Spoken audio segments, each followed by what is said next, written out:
The rain never stopped on HFY 9. It fell in heavy sheets, pounding the black metal streets and echoing through the labyrinthine alleys of the lower districts. The neon signs above flickered, their colors bleeding across puddles like oil slicks. Rinla moved through it without a sound. Her hood was up, her coat soaked through, but it didn't matter. The rain hit her. She was one of the shamed now, cast out from her clan, stripped of her honor markings, her name barely tolerated even in the criminal quarters. It was a sentence worse than death in her culture, and she carried it like a weight on her back. Her stomach twisted painfully. She hadn't eaten in 2 days. The human bar was the only place still open. Humans were rare on HFY 9, but there were a few trade enclaves, and this bar was one of them. She stepped inside, the warmth and hum of quiet conversation wrapping around her. Heads turned immediately. Her lavender skin, ridged brow, and slender frame made her stand out even here. The man behind the counter, a broad-shouldered human with graying hair, watched her closely. "No trouble," he said in a voice that was more warning than greeting. "I just need food," Rinla murmured, her voice hoarse. He studied her for a long moment. Most people would have turned her away. The shamed weren't worth the risk. Danger followed them, always. But instead, the man reached under the counter and set a bowl of steaming stew in front of her. "Eat," he said simply. She hesitated. "I have nothing to pay." Didn't ask for payment. Rinla's hands shook as she picked up the spoon. The first mouthful nearly broke her. It wasn't just that the food was warm, it was that it was given without scorn. Afterward, she lingered. The man cleaned glasses behind the counter, glancing at her from time to time. "Name's Cole," he said finally. She lowered her gaze. "Rinla." She didn't add the clan name. She had no right to it anymore. Cole didn't press. "Place to stay?" She shook her head. "There's a spare room upstairs."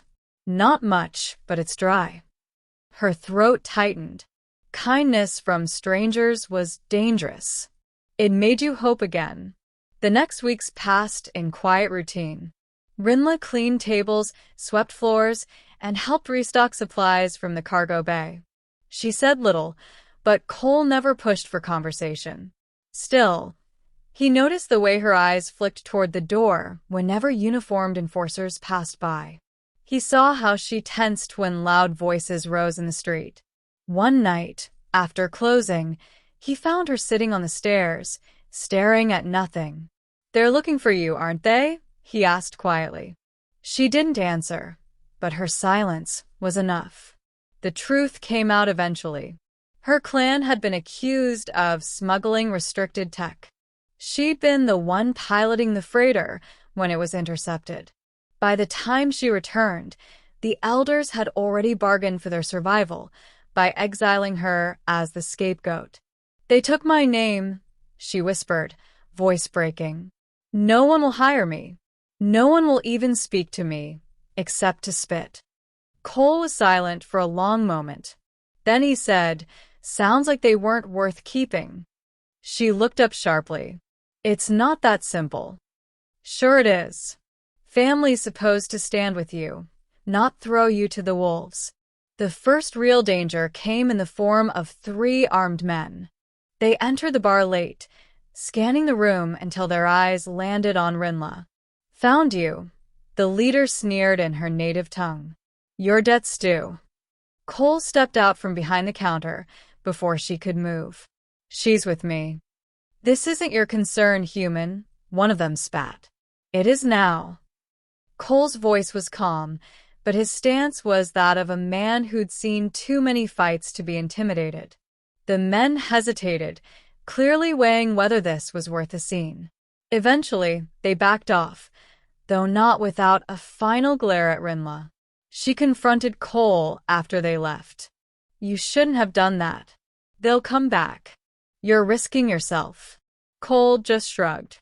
"You think I'm gonna stand by while family gets pushed around?" Her breath caught. "Family?" "Yeah." You're under my roof helping keep this place running. That makes you mine to look out for." She didn't know what to say. In her culture, the word family was sacred, something you could only be born into or claim through deep bonds. And here was this human, offering it to her freely. Word spread. The lower district was a place where alliances mattered, and soon enough, everyone knew that the shamed alien was under Cole's protection. It didn't make the threats disappear, but it made them less frequent. Rinla began to laugh again, quiet at first, then more freely. She started talking to the regulars, even teaching Cole a few words in her language. He teased her about her accent when she tried speaking Terran, and she rolled her eyes, but there was warmth in it. One evening, the bar was unusually quiet. Cole was restocking when Rinla came over, holding something wrapped in cloth. "It's for you," she said, awkwardly. He unwrapped it to find a carved pendant of her people's crest, but altered. The central mark had been replaced with a new sigil, a stylized human hand clasping an alien one. "I can't take this," he said, though his voice was softer than the words. "It's not from the clan," she replied. "It's from me. You gave me a name again. This is mine to give." Months later, trouble returned in force. The same 3 enforcers came back, this time with more men. They weren't interested in talking. Cole and Rinla stood side by side as they entered. The leader sneered. "We warned you, human. Now we take her." "No," Cole said flatly. The fight was quick, but brutal. Cole moved with the efficiency of someone who'd spent years in dangerous ports. Rinla fought like someone who decided she'd rather die here than be dragged away. When it was over, the enforcers were gone. Limping, swearing, but gone. Afterward, Rinla sat at the counter, breathing hard. "You really didn't have to." "Yeah," Cole interrupted. "I did. Family, remember?" Her eyes stung, and she looked away quickly. "Then I guess I'm home." Cole just smiled and poured them both a drink. The rain still fell on HFY 9. But inside the little human bar, there was warmth. Not just from the fire or the food, but from the bond that had formed between 2 outcasts, one human, one alien, who had found in each other what they'd lost everywhere else. And for the first time in years, Rinla wasn't shamed. She wasn't lost. She wasn't without hope. She was family,